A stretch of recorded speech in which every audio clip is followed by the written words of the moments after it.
Hello friends, and welcome to the video. So I got a comment a few weeks ago from somebody. They got frustrated. I don't know how they found my videos, but the kind of person that watches few videos doesn't like them, and so then puts comments on the videos because I do respond. I try my best. I do respond. If I don't respond, that's only because I haven't noticed the comment, to be honest. When I put that little heart, that means I've noticed the comment, I've read it. If I don't put it, it means I haven't read it. So I think maybe people think I'm crazy liking all these comments that are clearly not very nice. But that just means I've seen it. If I don't put a heart on it, they haven't seen it. Anyway, so that's how that works. So somebody put this comment. Eventually they said, well, what do you think about climate change? Is that just Maya? That kind of, frustrated, getting to the end of his tether kind of thing. Is it all Maya? Now, if I say yes, you see it's a trap. Yes, it's all Maya, then I'm heartless. I'm indifferent to the suffering of the world, which is clearly not the case, because this is a spiritual path we're following that's all based about becoming more compassionate, finding unity with others. It's not about being indifferent and cold. Yes, you should be dispassionate with the world, understand what's real and what's not real, but what is real is consciousness, is love, truth, beauty, existence itself, which is what everyone else is, and you too, your consciousness. There is just this thing that things arise to, and that's everybody. So what is Maya then? What is Maya? What is climate change? As far as I can see, and people might be able to guess from having watched my other videos, as far as I can see, climate change has got something to do with carbon dioxide in the atmosphere. Now, whether the carbon dioxide in the atmosphere, I think, is probably being produced by humans. Now, because of our rapid industrialization and the way we are, it's quite unnatural how we're behaving. Now, why are we behaving like that? You could say it's because of what happens when we believe that we are a separate self. We feel vulnerable, we feel fear, and we get greedy because we've evolved this way. The things that weren't greedy, that didn't try to get as much food as they could, died out. Of course, yes, getting food for your family helped the genes to continue, so that's kind of an exception. But in general, we've evolved to be fearful, feel vulnerable, and this is what keeps the human race going. The things that weren't greedy, fearful, feel vulnerable, they died out, so they're not here anymore. So this is what we've got, and this is what has caused us to become so enthusiastic about industrialization, and we didn't even know back then. So here we go. Well, yes, we've got lots of people making money out of oil, and we have this. It's become even a political argument. Some people claiming it's not happening, that there are these cycles that happen, in which case, if that's the case, then it's geology or it's ecology. It's the way that climates evolve. I don't know. There's supposed to be multiple ice ages. There's little dips and rises again. But I assume it's probably humans.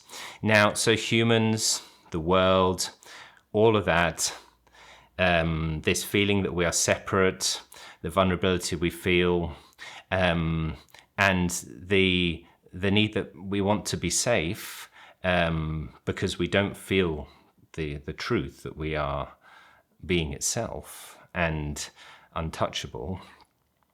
This has kind of created the problem of climate change. Now, that is Maya. Yes, it is Maya.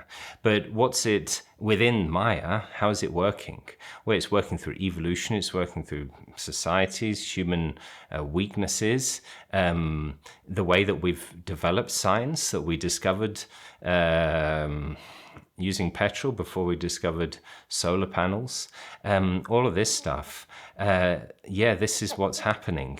And yes, it is Maya, it's the illusion, because the only thing that is real is you, is is Brahman, is the Atman. Now, I'll tell a story to maybe make this video less conflictive. I don't think it's conflictive, but... so there was this story about Janeka. So Janeka is a king who's often commented, spoken about. I think he was enlightened, but there's this one story when he's not so enlightened. And he goes to sleep and he has a dream that his kingdom has been attacked and he's thrown out of the kingdom, and he loses everything. He goes to the adjacent kingdom and is looking for food. He's got no food, and he goes to a place where the beggars are being given bowls of some stew or something, and he stands in line, and it's so long, and he's the last one there, and there's almost nothing left. There's just a bit of gristle and just the dregs, and they give him that, and then a bird flies down and knocks it out of his hand, and it goes on the floor, and he spills it. And at that moment, he's just full of so much despair. How could he have lost so much? And he wakes up and he sees that he's in his royal bed, and he rings his bell and calls his assistant or somebody, whoever they are in a royal household. And he says, was that real or is this real? Because he's not sure if he's dreaming now and that was real and he's just fallen asleep in his despair, passed out, or this is real and that was just a dream. He's wise enough to notice that either one could be real. So his attendants don't know what to do. He just keeps repeating that. Is that real or is this real? Was that real or is this real?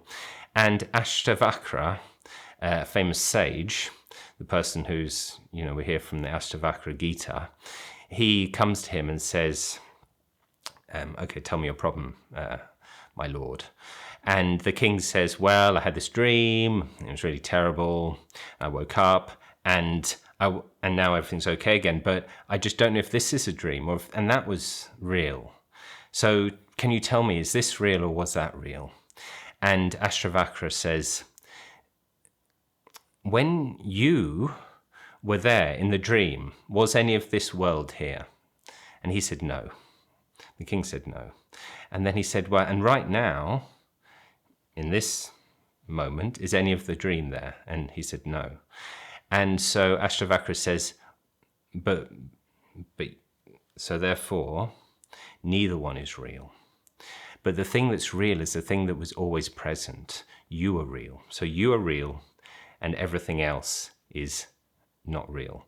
Now, Maya is mithyā. So it's a state of, it's not unreal. So an example of unreal would be a square circle, because clearly there's something here.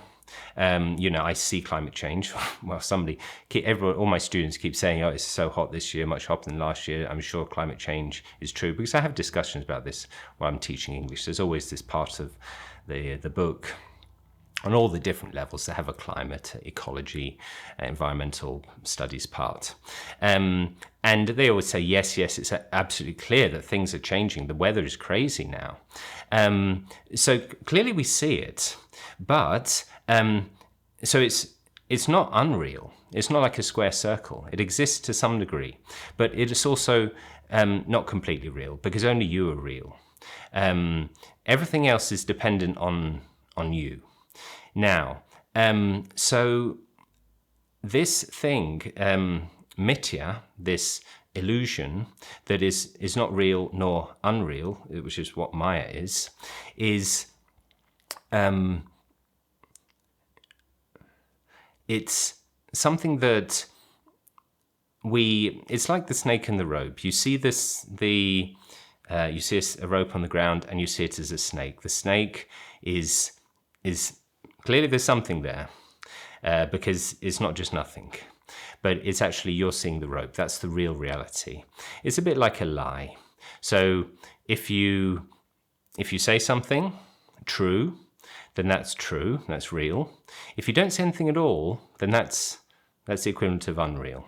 But if you say a lie, there is something there and it's false and it needs to be corrected. And that's the idea with Maya. So I hope that was interesting. Thank you very much for watching. Goodbye.